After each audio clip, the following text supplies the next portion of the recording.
അസ്സലാമു അലൈക്കും വറഹ്മത്തുള്ളാ. ഫാഷിസവുമായി ബന്ധപ്പെട്ട ചർച്ചകളിൽ പങ്കെടുക്കുന്നവരാണ് നമ്മളെല്ലാവരും.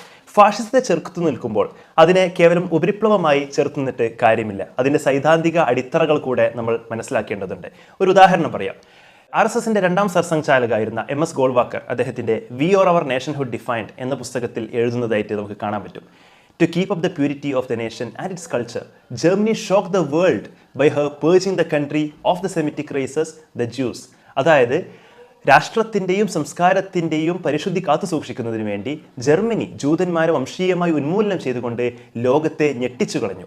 ഈ ഒരു സ്റ്റേറ്റ്മെൻറ്റ് ഏറ്റവും അവസാനത്തിൽ അദ്ദേഹം പറയുന്നുണ്ട്, a good example for us in Hindustan to learn and profit by. അതായത് ഹിന്ദുസ്ഥാനിൽ നമുക്ക് പഠിച്ച് നടപ്പിലാക്കാൻ പറ്റുന്ന ഒരു വളരെ നല്ല ഉദാഹരണമാണിതെന്ന്.